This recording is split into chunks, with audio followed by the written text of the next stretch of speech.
Hello and welcome to the first episode of the Respecting Your Elders podcast. We're recording live from the Mary and Joseph Retreat Center in Palos Verdes, California. And today our first guest is Alma Viator, who also happens to be my mom.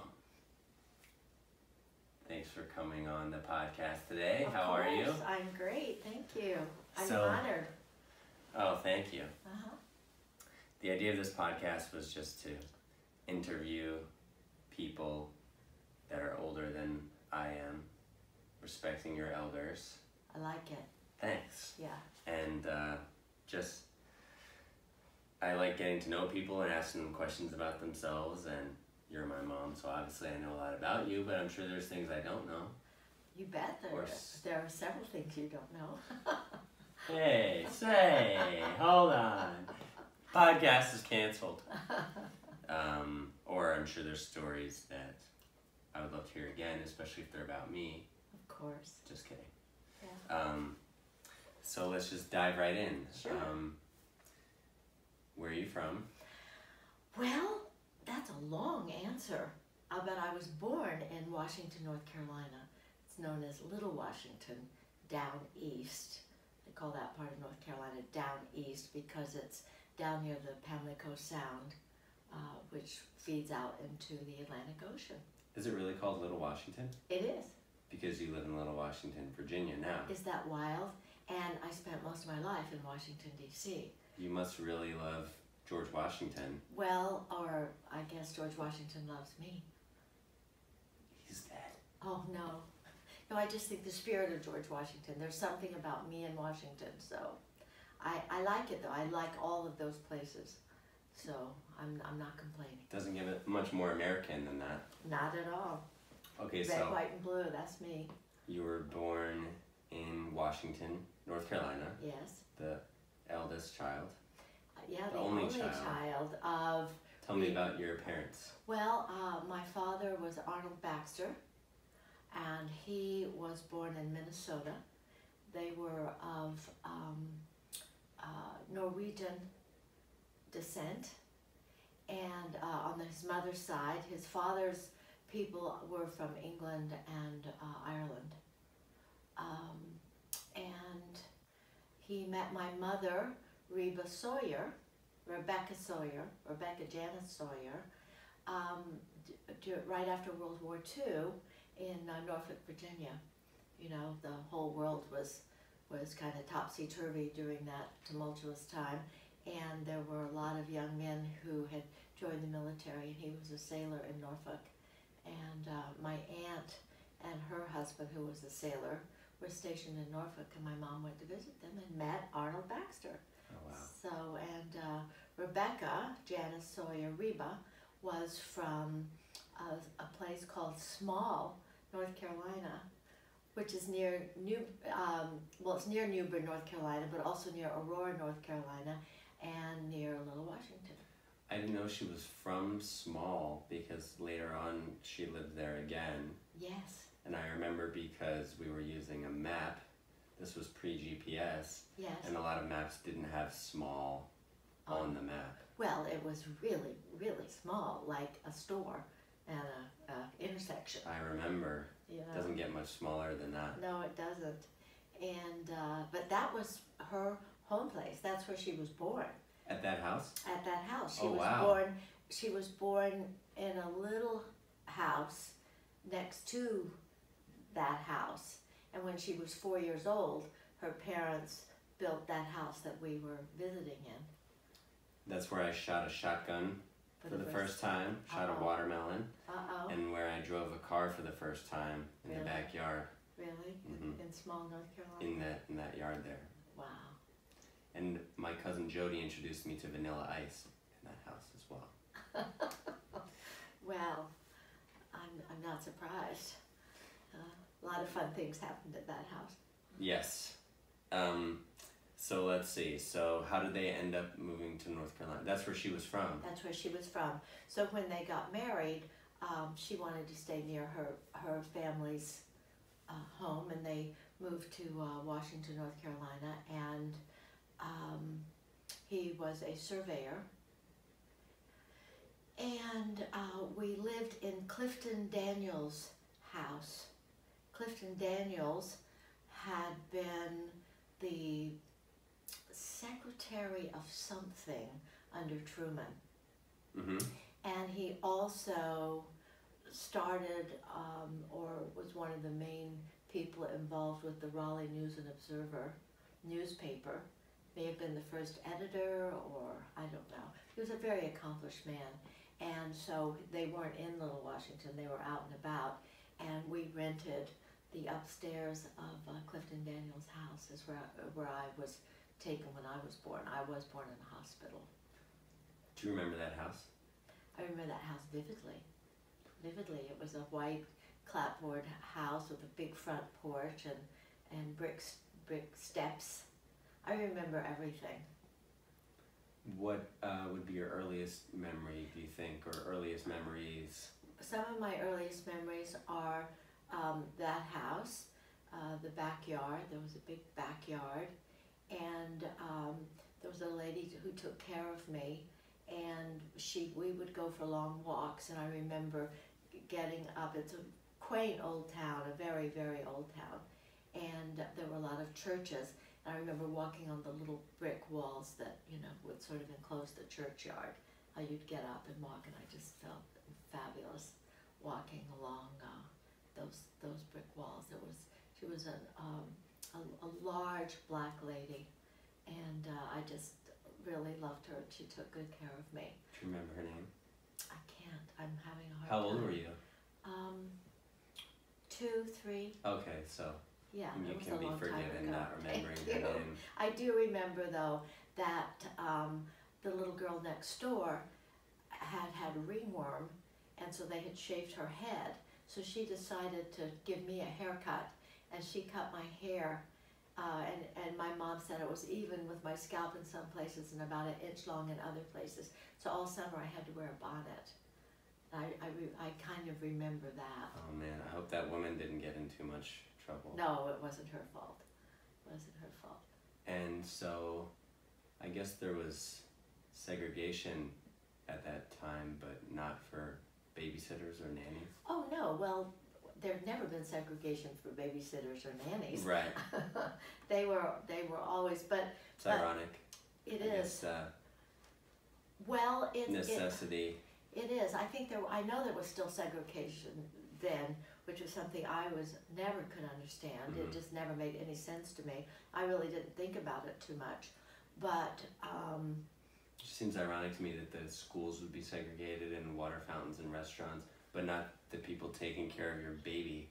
Well, that's the way it had always been, though, with the slaves. Yeah. Even back then, the slaves were there to take care, and it was all part of. It felt like everyone. It felt like a big family. Mm.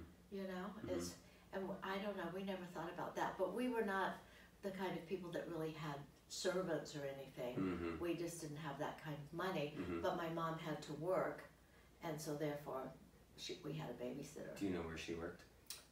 I believe she worked at the telephone company. Oh yeah. Mm-hmm. Like a switchboard operator. Right, she was a switchboard operator at the phone company. Where you pick up the phone and say, "Will you patch me through to the town hall?" Yes, and say, Mrs. Smith, get off the party line. You've been monopolizing the phone. What's the party line? Well, back then, several people would have the same line. Wow. And so, several families would have one line. So you were all on a party line. That's wild. You could wild. listen into each other's conversations. Wow. If you wanted to. Wow. Yeah. Gossip was rampant, I'm sure. Oh. More indeed. than normal. Indeed. But we didn't have a phone. Phones were a rarity. Wow. Back then. Mm-hmm. Maybe the neighbors had a phone. Mm-hmm. And then your father? I don't remember that much about him because he was an alcoholic. Mm-hmm. I didn't know that at the time, but he wasn't around a lot. Mm-hmm. And so that's what my mother was working. Oh, because he and wasn't? He disappeared a lot. And did he even have a job he wasn't showing up for? I'm sure he did. He did. In fact, he was a very gregarious, well-loved guy. He had lots of friends. Mm. He was you know, I forget the word for it, you know, happy-go-lucky, bon vivant, all that. And he got drafted, though, I do remember that, into the military for the Korean conflict. Now it's called the Korean War. Before he met your mom? No, this was after. This was when he was my father. So he was a sailor? He'd been a sailor in the Navy and then got out. And then we lived in Washington, and then along came the Korean problem, and so they drafted people, and this time it was drafted into the Army. And he was stationed at Fort Campbell, Kentucky. And I remember going with my mother to visit him at Fort Campbell, and I really remember they had us in base housing, this little, tiny little temporary building, but I remember having an old-fashioned telephone that the baby would cry if you turned it upside down, and I remember I'd call my father at the office, you know, ding, hello, hello, you know, and then he'd come home, and I do remember that very well. But you didn't move to Kentucky at the time? No. Did he get sent off to Korea? No, he didn't. He got in a lot of trouble. Oh. Actually. Do you want to know about that, or do we save that for another time? Sure. Oh, okay. Yeah, he was, I told you he was an alcoholic. So he was out with these other two friends of his, and they were drinking and partying, and on their way home, they killed a man. It was a hit and run. Oh my gosh. But they were all in blackout, so they didn't know who was driving, they didn't know which one of them did it. So he actually got sent to the brig for a while. I should think so. Yeah, and so my mother and I went back to North Carolina, and we lived with my grandparents for a while. And then my father, when he got out of jail, he and discharged from the Army, he married another woman while he was still married to my mother. And she called up and said, "Hi, Mrs. Baxter. This is the other Mrs. Baxter." And anyway, my mother filed for divorce, and that happened when I was 4. And I was telling you, he had all these friends. It was very hard for my mother when she went to court in Little Washington for the actual divorce, because his friends were there, and they all really liked him, and they had good things to say about him. These were his drinking buddies, you know. The weirdest thing happened when my mother was taking off her wedding ring and her engagement ring. It broke. Her engagement ring broke right at the diamond when she was taking off her rings. Wow. Yeah. Anyway. And I remember hearing that the other Mrs. Baxter had told him that she was pregnant. And so he said to himself, well, I have to do the right thing and make an honest woman out of her. Is that right? He never told me that. He told you that? I heard it on a recording. Oh, okay. Of him speaking. Okay, well, I didn't know. Thanks for telling me You're that. welcome. But one of the things, just how ludicrous that would be, where in his mind that was doing the right thing. Right. Exactly, And then he found out she wasn't pregnant. Yeah, but he had already given her all my mother's things she had stored. Her blankets and china and things that she had stored, he gave them to this lady. Wow. I know. There's a lot of blues songs about such situations. Oh yeah. And a lot of reality TV shows. Yes, exactly. But this was, your my father life. was the pioneer. It was my life. Before it was cool. That's right. Yeah, I don't think it's cool even now, quite frankly. No, me neither. Yeah. Oh. So then, do you remember going to school? I do. My first school, I remember, my mother was supporting us. She was divorced. We were living in Edgewood, Maryland. And she... Maryland? Yeah. How'd you end up in Maryland? My father's brother lived in Aberdeen, Maryland, and we lived with them for a little while she was going through the divorce, and she worked. And then she got a job at the Aberdeen Proving Ground. And what's that? I think it's a military installation where they do experiments with chemicals, and I don't know, top secret. Believe it or not, I think I've heard about that place. Probably. I think a friend of mine, I could be completely wrong, is turning it into a wedding venue. Are you kidding? No. That's insane. Anyway, Aberdeen Proving Ground. And that was in right outside of Edgewood, Maryland. And we lived in Edgewood, and I remember our little apartment we lived in. There was a sweet little apartment. And I was sent off to nursery school. And that was great. My memories of nursery school are, you know, playing out in the field and getting stung by a bee for the first time. And then walking down in a little line back to the school and smelling the tomato soup that they were cooking us for lunch. It smelled so good. And I also stole some jacks or something special I took home, and I told my mother that the teacher had given them to me, and she knew better. So that was the first time that my mother made me go and tell the teacher that I took them, and the teacher said, well, actually we're having trouble with her because she's telling everybody about her parents getting a divorce, and I was filling all the little kids in on the divorce, and I guess back then it's something you didn't talk about. Right. Because this was like 1953. Mm-hmm. 52, 53. So anyway, that's probably why I was acting out and stealing jacks and stuff. Right. Because even though I don't remember being upset, I probably was sensing the turmoil in the house. Right. You know. Yeah. And it's at that time that my mother met her next husband, who was Tony Viator. He was stationed there. And, in Maryland. In Maryland. And they met, and before I know it, they're getting married. And I was thrilled. At 5 years old, I was the flower girl in their wedding at Edgewood in the little army chapel. Very well. I remember going there. I remember my mother trying to get the nail polish off her fingernails. She was dressed to the nines. She looked beautiful. She had a little hat. I was all taken care of, but she hadn't had time to get her manicure. I remember her trying to fix her nails on the way.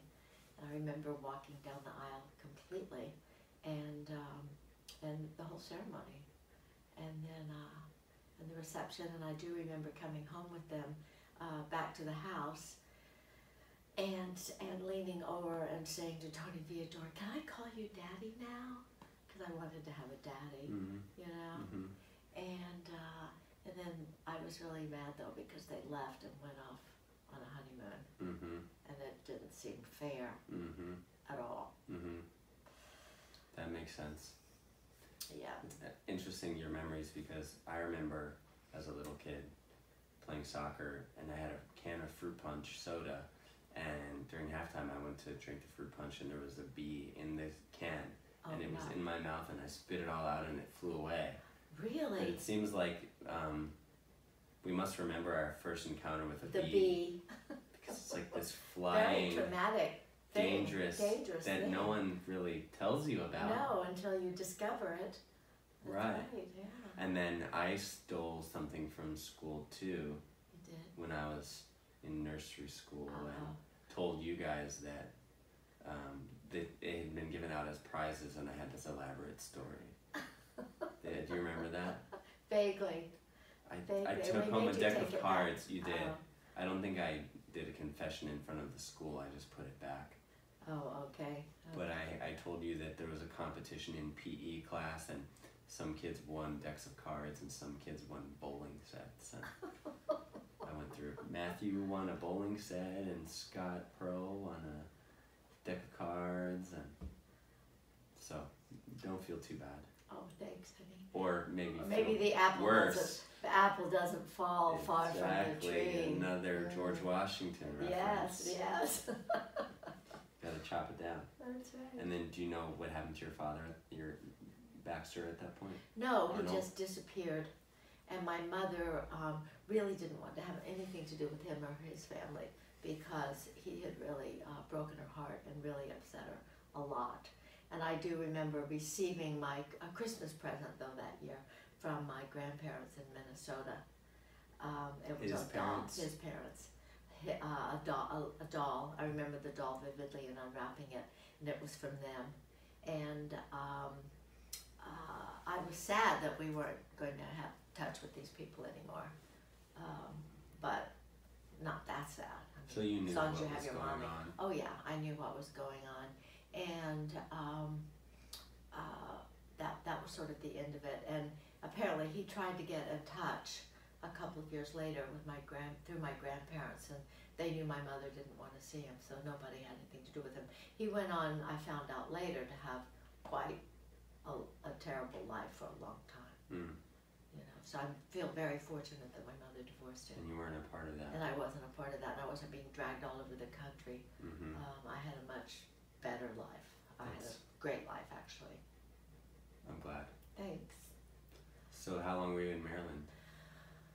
We left there when I was, we left there in February of the year that I turned 6. I was 5. We left there in February. My mother and I, my stepfather was stationed in Germany, and he had come home to marry her and then had to go back. And then, because they were married, we were getting to go over there. He had a fabulous old Packard, like a 1950 Packard car. And your life got real exciting and exotic all of a sudden. In a hurry. And we were shipping that overseas. And then my mother and I got all packed up, and I remember my uncle taking us to the train, and we rode the overnight train from Rocky Mount, North Carolina, up to New York. Wow. And we... the Big Apple. Oh yeah, we were in a sleeper car, which was so exciting on a train. And we get to New York, and we were leaving from one of the docks there on the General Rose, a military transport ship that had been used in World War II. And the dependents had a certain area, and then there were also a lot of troops on board.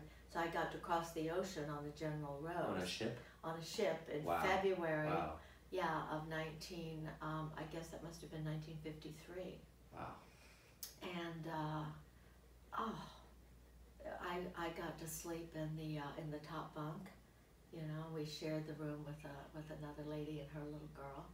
And the next morning, my mom was so sick because they had given us seasick medicine, but she drank it with a whole lot of water. So she was so sick. But I got up and I got to go down the hall. They were showing movies for little kids, so that was so fun. Wow, and movies. Yeah, the cartoons. Mm-hmm. You know, that was really exciting. I remember having fire drills. Did you have a TV before that? No.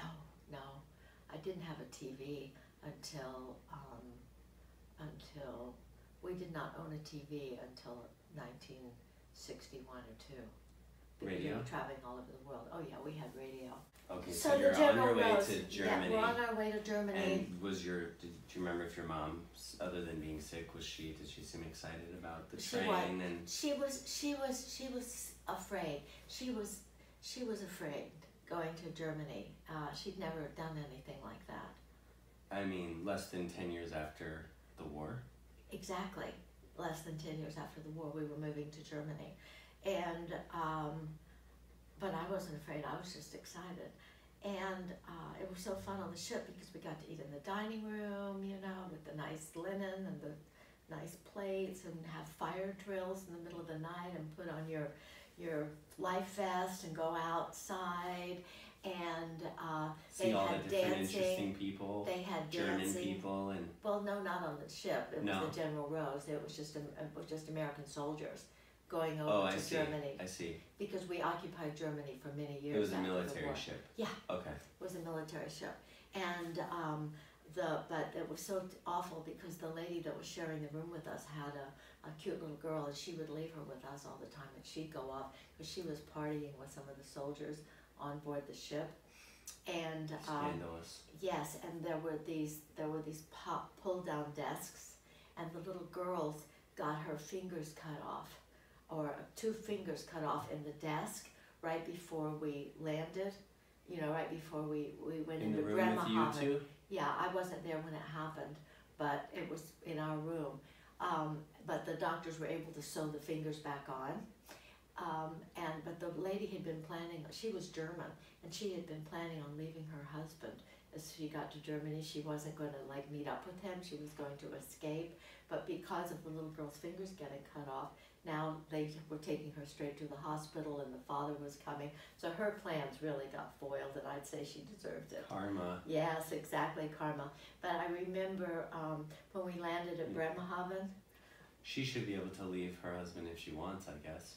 I guess, but the way she was going about it was, you know, kind of underhanded. It's difficult to leave someone.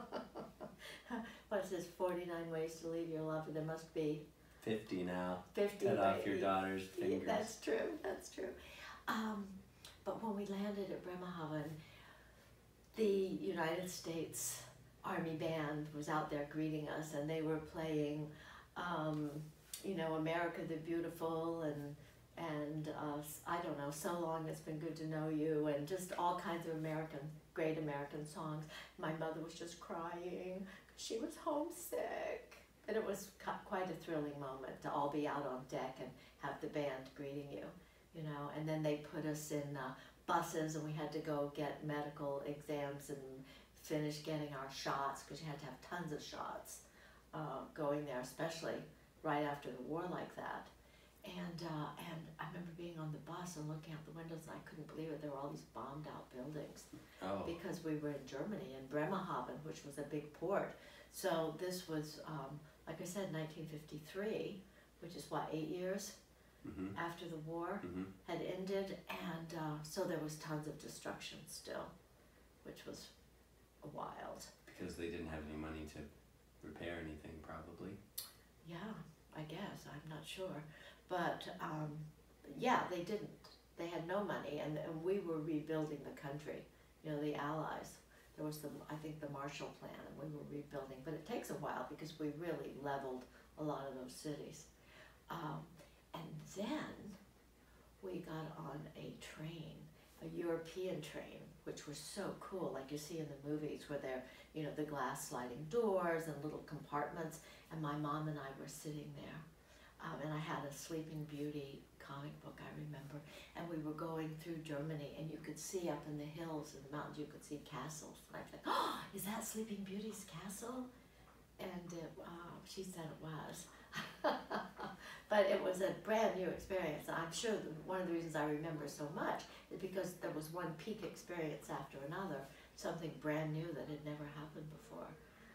So seeing the castles and the bombed out buildings and being on one of those trains. And then Tony met us at the train station in Stuttgart, Germany, which was another major, you know, city, and took us to a fancy hotel where we were going to stay. So we spent the first couple of nights there. And he had bought my mother a lovely nightgown, and my mother saw it, and then she burst into tears because of the size. She didn't realize European sizes were different, and so it was like a really large size. And she thought either that he thought she was really fat, or that he had another girlfriend. Or she didn't know. Well, you can't blame her for being a little suspicious. Gun shy. That's right. But it was her lovely. And also her bunkmate for the past 3 months. Oh, that's right. Exactly. And I learned how to tie my shoes that night at that hotel. I was showing him how I tied my shoes, and I finally did it that night.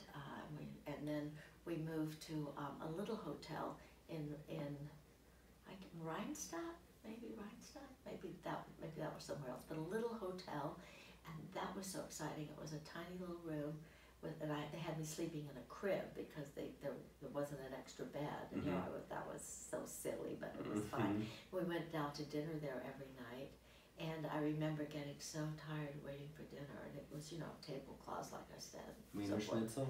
Yeah, I did learn how to eat Wiener Schnitzel, but mostly I ordered a hot dog, because they were the best hot dogs.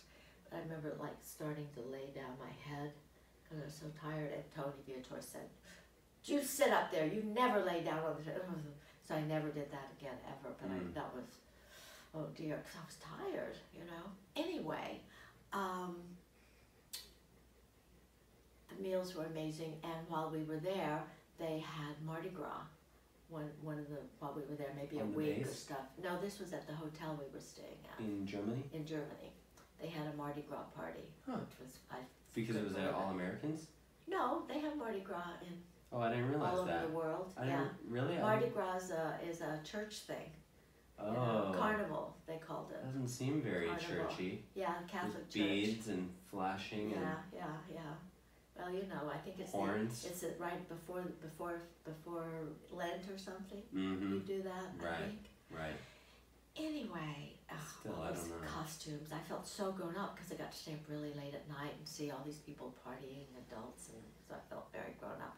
And then from there, they were looking for a place to live, and we found a little tiny German house.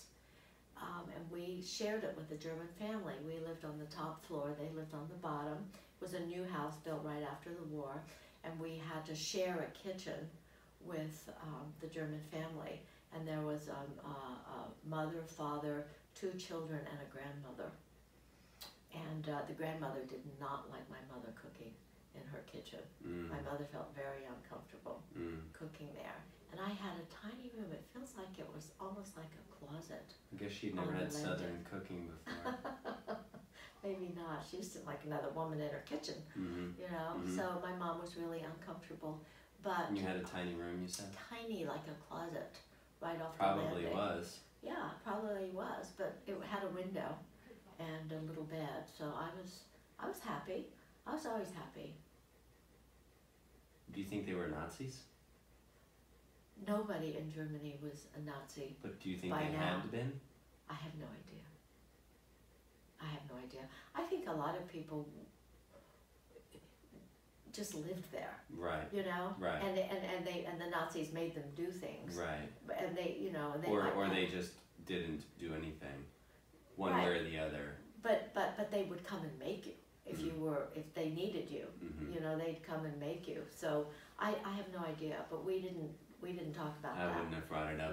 No, we did But not you talk were a about little that. girl, so you could have But- brought it up. But I didn't even know about the war. Okay. I didn't know about Right. Nazis. I didn't know anything. Mm-hmm. I knew there'd been a war and I saw the bombing, but I didn't understand Mm-hmm. any of that. Anyway, while we were living there, I turned 6 years old, and the family found out it was my 6th birthday, so they had a dinner for us, and we all came to dinner, and they had a cake for me, and they had a record player, and they had one American record, and it was Home, Home on the Range on one side, and Kamataya Yippee-Yi-Yay on the other, and they played it all night long, one side and then the other, to make us feel at home, I guess. and Did it, or comfortable. did you all just get really sick of it? Well, we just thought it was funny, but really nice. Of course, we were more than, you know, happy and thought that was very kind of them, and I loved having my little birthday there. And soon after that, we Wow. were transferred to Baden-Baden, Germany, which was in the French zone, because Tony Viator was from southern Louisiana and spoke French. Mm. So we went to the French zone, which means that there was an American mission there, and he was stationed there because he could translate. It was so a very small number of people, some military and sort of diplomats, but the French were in control of that zone in Baden-Baden, which is in Black Forest. It's a big resort town, wonderful gambling casino, that kind of thing. And we moved into a hotel there for a while with a great elevator. I've been back since and seen all these things. I took my mom back in the mid-90s. Wow. With a little tiny You did? elevator. Yeah, How was that? that was the best trip ever, except for my trip to Paris later with my own kids. Well, you don't have to say that just because I'm No, but here. it was a great trip. And I took her back, and tiny little elevator, you know, those little tiny elevators that like 3 people could get in. And we went and saw our room that we had been in. I thought it was huge. It was pretty big, you know, that we'd had a room there. And it's the first time I realized that the Germans, well, it was a lot of French people there too, because of the French zone, but that they fed their kids beer and wine. Like you see beer in a baby bottle, you know, like to put them to sleep. I suppose they watered it down, I'm not sure, but I just couldn't believe that. or my mother especially couldn't believe that, Mm-hmm. Mm-hmm. In the 90s or in the 50s? No, this was the 50s. Uh-huh. Oh yeah, no, the 50s. And while living there, I remember it being like April 1st, and one day I was looking outside and it snowed and it rained and the sun came out all in one day. It was just amazing. Wow. And I enjoyed living there. They were wonderful. The hotel was on a wonderful tree-lined street, and at night after dinner we'd go window shopping. That was one of our favorite things to do. And I learned how to go across the street to a little store and say, "I'm Coca-Cola, bitte," and get Cokes for me and my mom, because we had a little tradition of having a Coke every day. And well, being from North Carolina. that's right. That's right. Wait, no. No, Coca-Cola That's comes Pepsi. from Georgia. Pepsi and Dr. Pepper That's my favorite. comes from North I think Carolina that's too. why. Yeah, probably. Being from the South, Mhm. being American. Yeah. Go back up, was your mom a good cook? My mom was a really good cook. Yeah, she was. When I was little, she had learned from her mother, who was a better cook than my mom. But she was a good cook. I would think so. Oh yeah, yeah. She was a good baker, and she loved being a homemaker. She really, that's all she ever wanted to do, was be a mother and a homemaker and take care of her children. And my mother was the kind who all the drawers were just so, and everything was always really clean, and you know, my little pinafores were all starched, and you know, hair shiny, and she'd wash my hair when I got older, she'd watch it in the kitchen sink. I'd lay down up there and she'd wash my hair, and just take really good care of me. That was her favorite thing That's really in sweet. the world. Yeah, it was. And then, where'd you go from Baden-Baden? Well, we went from that hotel into a little German apartment in a basement apartment. I went back to that neighborhood too, and there was a little boy named Ralph who lived next door, little white-haired German boy. And he became my good friend, and we played in the backyard. And Ralph, we learned a trick. I learned a trick from him. There were some bushes right outside the apartment building, and so Ralph showed me how we would take a key and tie a little thread on it and stick it out, and when people would bend down to pick it up, we'd snatch it away and laugh and laugh and laugh and laugh. Would they catch you? Sure. That didn't matter. No, nobody cared. It was great. And there was a couple who lived there, Canadians, Victor and Shirley lived on the top floor there, and I really loved them, and they liked to take care of me. And did you go to school in I did. That's where I started first grade.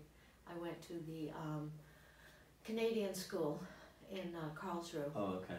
In Karlsruhe, it was 26 miles away. I rode the school bus 26 miles. Wow. To my first grade, and I remember my first day at school. My mother did take me for that, and my first grade teacher was Mrs. Brownlee Moore, and my best girlfriend was Carolyn Koyman, and Mrs. Brownlee Moore would put stars up, your name, and put stars for all your grades, and you know, gold star for this, red star, so forth. So at the end of the year, you got a prize, and I got first prize at the end of the school year, and Carolyn got second prize. There was only 3 students, in fairness. That's mean. Well, of course you were first. All the other kids were Canadian. That's right. Oh no, they were great. They were great. Was there any Canada specific stuff that you remember? Of course, we took French because they spoke French in Canada also, and when you went to the movies, you stood and sang "God Save the Queen" before the movie started. And I learned how to sing "God Save the Queen" in the morning. You know how in American schools we'd say the Pledge of Allegiance. Mm-hmm. In the Canadian schools we sang "God Save the Queen," and so yeah, very Canadian. I have nothing against Canada, by the way. No, I love Canada, and they were really terrific I just meant more, you know, America wants to be #1 all the time. I know, that's So the teacher probably said, let her, yeah, she doesn't know any better, let her be #1. But Carolyn and I remained I'm sure you friends. earned it, I'm sure you deserved it. Well, in second grade, all of a sudden, I didn't realize what was going on, but in second grade we're being tested, Carolyn and I, separately by the principal in the room right next to our classroom. In this little room, we were taking all of these tests. And then the next thing I know, they're having conferences with our parents, both Carolyn and I, and saying that we were just too smart for second grade. And they wanted to let us skip into third grade. So at Christmas, I went home a second grader, and right after Christmas came back a third grader, and went right into third grade. Thank goodness Carolyn was with me. Mm-hmm. And that was a little tough because then I wasn't like number one anymore, Mm-hmm. you know, because Mm-hmm. I was kind of behind. And What's a German Christmas like? oh, German Christmases were very special because, you know, there was O Tannenbaum instead of O Christmas Tree, and they had their special cookies, and Santa Claus looked different, you know, Kris Kringle, and but so we had French, German, Canadian, and American Christmas. You know, we were kind of all together, but we had very good German and French friends. We had a lot of French friends because it was the French zone, and American friends, you know, so it was quite a little international community. And then when did you end up in Paris? I left Baden-Baden and before second grade was over, went back to North Carolina, stayed with my grandparents. I was in third grade there for like In Minnesota? 3 weeks. No, North Carolina. Right. We never went to Minnesota. Okay. Back to my grandparents, my mother's parents. Mm-hmm. And then moved to California, lived in Monterrey, California. Wow. And Beautiful there. yes, amazing. And, you know, found out about the Pacific Drive, and my landlord built houses out on the 17-mile drive, so I'd spend my summers out there. Well, one summer, because we were only there for a little over a year. Why were you in Monterey? He got stationed He was stationed there, yeah. Wow. Yeah, That's quite a change yeah, from Baden-Baden to Monterey. yeah, but not bad. Not It's at all. fabulous. Both of them were fabulous, like living in garden spots all over the world, you know. And I went to fourth grade there for a little while, but again, in the spring of that year, we moved back to North Carolina, and we drove from Monterey in our little Chevrolet from by now we traded in and got a Chevrolet, from Monterey, California, down through, you know, across Arizona and New Mexico and Texas, and stopped in Louisiana to Wow. visit all those relatives, and over to Florida to visit my aunt in Pensacola, and then up to my grandparents, and stayed there for a year because my mom was in California. My brother Mark was born, Mm-hmm. and my mother was pregnant again, and so we had to stay. My father got sent to France, and we had to stay in New Bern, North Carolina for several months. And So you I went did to fifth school grade there. there. Yeah, did fifth grade there. And now And went to the school that was the very first academy in North Carolina ever. The building I was in. Academy? They called it an academy. It was a school, but it was North Carolina's first academy. It was special. It was because it's such an old building and Mm. big rooms, and it's just cool. It's What's the historic. difference between a school and an academy? This is what they called them back But it was the in first the one. day. It was the first school in North Carolina, and it was beautiful. It was brick, and there are historic markers there. It's still there. I've seen it, but you know, very historic. And didn't you tell me before that in Monterey was when you first heard Fats Domino and Yes. Elvis? Elvis Presley and Fats Domino. I got a record player for Christmas with a Bill Haley record, Rock Around the Clock. Wow. Yeah. So that was your first album? My first album was Bill Haley, Rock Around the Clock, and I used to listen to the radio. I remember hearing the Green Door on the radio. Da, da, da, da, da, da, da, da. And I felt my first earthquake there, laying in the bed. I just felt my first one a few months ago. Did you really? At Yeah. the Dodgers game. Yeah, that's like, whoa, what's that? Mhm. An earthquake? Oh Mhm. no. It was a little tremor, you know. Yeah. Anyone else? Bill Haley, Fats Domino, Elvis. Anyone else you liked? Those are just the ones I really remember, Mm-hmm. you know. And then you say Mark was Born in Monterrey? In Monterrey. So is he your oldest sibling? Yes, he's my oldest sibling, and he was How many years younger than you? Almost 9 years younger. Okay. Almost 9 years younger, and then a year later, my sister Connie was born, 10 years younger. In Newbern? In Newbern, North Carolina. And then when she was 3 months old, we packed up and whizzed off to Paris, France. Mm-hmm. My mom and her 2 babies and me. So I was a big help, because, you know, I'm now almost 10. Mm-hmm. And we moved to France, and I started, we lived on, we call it living on the economy, when you don't live in base housing, but you live on the economy with civilians? The natives, yeah. Natives. And we lived in a natives. fabulous house in a place called Moorcourt. It was a villa, and we lived again on the top floor, always living on the top floor. Who lived in the bottom? A French family? Yeah, the Labourdettes. How did she feel about sharing a kitchen with your mom?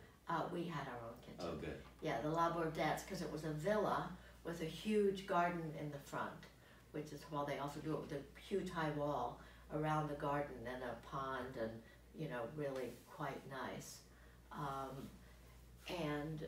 The Labourdettes had owned a hat shop in Paris. In fact, they still did. And every day the grandmother and the father in the family would take the train into Paris to operate the hat shop. And the mother stayed home, and she had 3 kids. I think it was Andre, Bridget, and Brigitte, and one other little girl whose name I can't remember right now. And I played with them. Ralph. No, Ralph was German from before. But we lived on the top floor, and we had fireplaces in every room, big rooms, even a fireplace in the bathroom, and wow. and a kitchen. Keep and you warm when you got out of the bath? Right, but we also had central heating, 2 Wow, radiators. wow. Fancy. Radiators, And a TV? Yeah, no TV. They had a TV, so sometimes I try to go watch TV, but it was in French. So, you know, it's hard to understand a foreign language on television unless you're really fluent. Mm-hmm. Cartoons, though, should translate. Yeah, but we didn't really watch TV. We didn't care. We played outside a lot, outside, and there was a great cherry tree I'd climb, and we'd have snail races because they ate snails, you know. I didn't, but we'd have snail races, and I'd sit on the wall, and the big Wait, bicycle. did George Washington cut down an apple tree or a cherry a tree? Cherry tree. Oh, and it was a cherry forget tree. everything I said in. before. But now you've got a George Washington Yeah, I was connection. in a cherry tree, and we eat the best cherries in the world. And the cherry tree was kind of up on a little hill, so you could sit on top of the wall and watch the big French bicycle tour go through. The Tour de France would go by our house. So we'd sit up there and watch the bicycles go by, and just had more fun. And I had my own bicycle. I got it at the PX, and the French made fun of me because it was made in Germany, my bicycle. But I like my bicycle, Lower and I learned to standard. ride all over. Well, they just didn't want anything German because they'd just been in a big war with the Germans. Wasn't lower standard, but they didn't like it. Right. And I would ride all over Moorcourt and the next little village, and we'd just play. You could go and play everywhere. And I'd go to the bread store, un pain s'il vous plaît, Coca-Cola.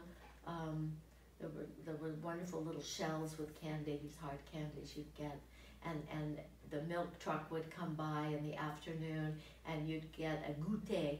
They called it a goûter, which was a piece of French bread with some chocolate. It was a goûter, which you'd have in the afternoon. So good. You had the most interesting childhood. I really did. And I'd go to the markets, and we'd go sit by the river. It wasn't the Seine, but it was a river like the Seine that went through the town, and watch the barges go by with the families living on them with the laundry, and just really fun. Really fun. Picture something out of Beauty and the Beast, that first scene. Oh yeah. Yeah, it was quite something. And then my mother was pregnant again, and so we needed to, we moved to base housing Okay. in Orly, which was near Orly Airport, which is now Charles de Gaulle. Mm-hmm. But we moved to base housing, and I still kept going to the same school and riding the school bus. School was really tough for me when I first got there because, especially French class, because it was 5th grade, they'd been taking it all year. I knew not a word of French, that was tough, but I did okay.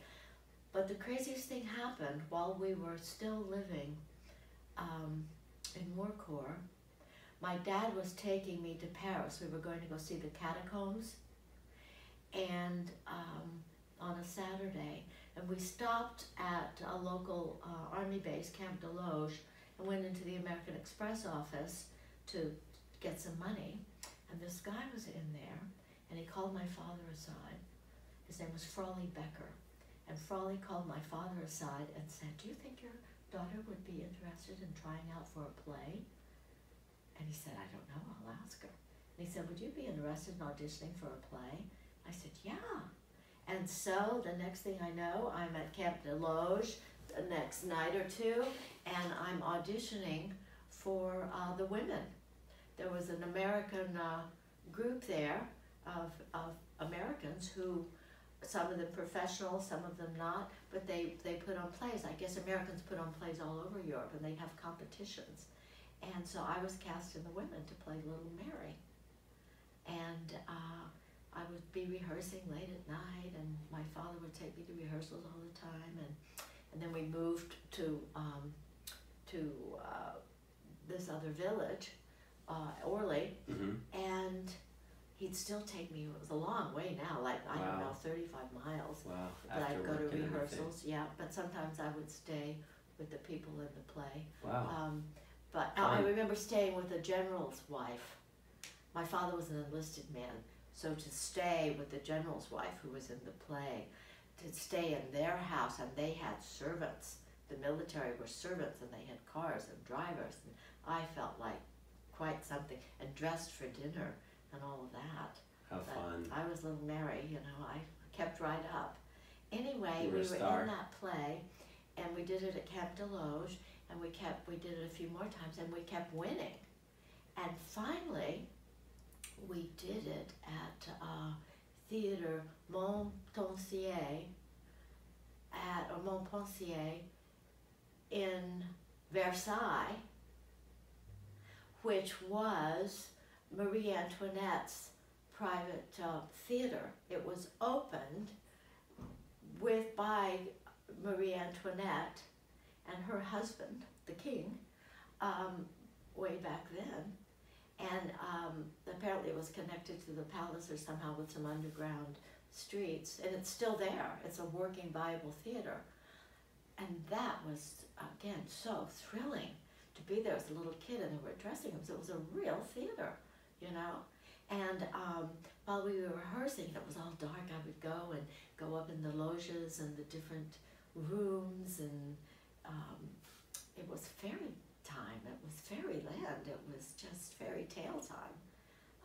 And we did it there, and we won, and we did it several more times, and we won as the best play in all of Europe from that American competition. And they had, at Fontainebleau, they had an award ceremony, and for all of the plays and the players, and I was given a special award by Olivia de Havilland. They said it was a special award just for me, because. Because you're a little cute girl. That's right. So, and then I did dubbing for movies at that time, because Frawley knew people and they were doing movies, and They wanted to dub movies into English. from French. Right. So I would go, and I learned how to sit there and watch the language go by, and you start talking right when the words would hit a certain bar. Did you get paid? Tough. Yeah, I got paid and everything. I wish I'd Been followed up working on since that. an early age. That was my first paid job, dubbing for Wow. movies. Wow. Yeah. And then we started going to school. 7th grade, I went to school on the Orly Air Base for 7th grade. And the biggest thing that happened during that time was Dwight Eisenhower came to visit. There was an incident called the U-2 incident, where Gary Powers was flying a U-2 plane over the Soviet Union and got shot down during the time that Eisenhower was at Orly waiting to have a conference with Khrushchev, the head of, Russia. And it was called off because of the Gary Powers U-2 incident. But we got to go, the 7th grade class, we got to go on Air Force One and take a tour. Wow. And then I got to give President Eisenhower a bunch of roses. When he was leaving, the Secret Service were all upset, but they went ahead and let me give him the roses. My teacher had got them when they were getting on the plane to leave. We got to see them off. Wow. Him and Mamie Eisenhower. Wow, that's incredible. Isn't that incredible? Yeah. Did they ever find out? Obviously they did. Are you familiar with what had happened with shooting down the U-2? We were spying and they caught us. Okay. Okay. Mm-hmm. And then finally they did have a meeting. A conference later, but quite a bit later. Mm-hmm. It was just a big international incident. Right. And we were spying. So, wow. It's amazing. Your life is sort of like Forrest Gump. All these big events with all these big people. I know. So then, how old are you now? 11, 12? I'm 11. And you've lived in North Carolina, Maryland, all over Germany, Paris, Monterrey, Kentucky? No. Yeah, a little bit. Well, just visiting my dad there. Mm-hmm. Yeah. And then, when did you leave France? We left France in 1961. But before we left, they decided to do the play The Bad Seed because of me. Mm-hmm. So I did The Bad Seed, and Frawley Becker, he didn't direct this one, but he was involved. He must have been proud of winning that competition. He was very proud, very proud. And they did The Bad Seed, so that was really cool for me too, because that was, one of the leads in that one. Do you remember any other music or films that you liked back during then? That time? Yes, well, I remember one from back in Germany. My mother and I, while we were still in the States, back when I was 5, we saw Roman Holiday with Audrey Hepburn and Gregory Peck. And then when we went to Germany, she and I especially went to see it again. And right before she died, I rented it and we watched it at my house. Yeah, Roman Holiday. It was one of her favorite movies. Wow. But we also saw Gentlemen Prefer Blondes. At the American Mission in Germany, they would send films for us to see because, they needed to send us entertainment. So we saw tons of movies. For but free. I remember Gentlemen Prefer Blondes. Oh, yeah. And I remember Seven Brides for Seven Brothers. And I remember Sergeant Bilko, but I didn't get that. Phil Silver just didn't go over. We weren't sophisticated enough to quite get Phil Silver humor. Okay. And Doris Day in Calamity Jane. Oh, Que Sera Sera and all that. That was exciting. And lots of Mountie movies. But we also saw some films at the Canadian Air Base. Lots of Mountie movies at the Canadian Air Base. That's so funny. And I saw Hans Christian Andersen's The Red Shoe. It was the Hans Christian Andersen story, which was like my favorite movie at the time. Oh, it was so good. And then in France, Around the World in 80 Days, Summer Place. Those are like the two that just come to mind. Does anything else stick out to you about Germany or France? Yeah, when I was in 6th grade, my teacher would take us on a field trip every other week. We went to the Louvre over and over and over and over again. Wow. And we went to, the Eiffel Tower and Did the you have Arc to de wait in line? Triomphe.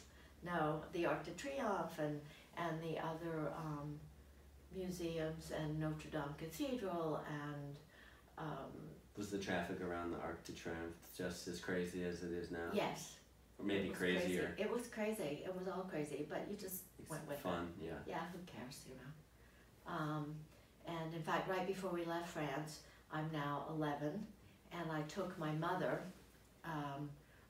she had not gotten to see anything or do anything because she'd had all these babies. So my mother and I took the train to Paris from Orly, and then I took her sightseeing in Paris myself on the metro. Wow. I was the one leading us around and taking us where we needed to go, and I was 11, which was pretty cool. And then we moved to, we were stationed at Fort Knox, Kentucky, and moved, first lived in West Point, which we moved there, it was horrible. It was a ratty school. It was a town that flooded all the time. And we lived in this little house that we found, because they wanted to buy a house, but temporarily we lived in this little house. And we called it the Roach House, because at night you turn off the lights and then we'd wake up and there would be cockroaches everywhere. It was so horrible. Wow. It was so horrible. That's quite a change from Versailles with Eisenhower. Yes. Yeah. And now we're in West Point, Kentucky, in the Roach House with those 3 babies. And my mother, I remember our couch was there, and we would make into a bed, and we lifted it up one day, and there was a bed of mice under the thing. It was disgusting. It's Cinderella. Yes, it was disgusting and horrible. Wow. Yeah. That's in West Point. Yeah, West Point, Kentucky. And did we say when Bruce was born? Oh, he was born in Paris. Mm-hmm. Yeah, so for a little while he had a dual citizenship. Mm-hmm, that's He was born in the Army hospital there, and yeah, when he was about 5, living in the States, he had kind of a lisp, and some kids were teasing him one day, saying, "You talk funny, you talk funny," and he said, "Well, you talk funny too if you'd been born in Paris, France." But anyway, West Point. You were talking about but my parents bought a house in Valley Station, Kentucky, the first house they ever bought, a little brick house. And it was brand new, and my mother was so excited. And I went to Valley High School. Well, it was Valley Middle School at the time, which was a really good school, I thought. I got a really good education there. And I went there in the end of 7th grade, I guess, no, 8th grade. 8th grade, I went there, and well, I think that's a good place to stopping point. Okay. For now, you're 13 at this point? No, I'm 12. I'll tell you about So we made it till 12. 12 years old. So we'll pick up at 12 years old in West Point, or what town in Kentucky? Valley Station. Valley Station, Kentucky. Yeah. Next time we do this. Okay. Thank you so much for doing this. You're welcome. You have the most interesting childhood of anyone I've ever met. So I hope you can top it the next 12 years. I think so. I think so too, because I know you. All right. Thanks, Mom. You're welcome. Love you. I love you too. That's Alma Viator. What an only.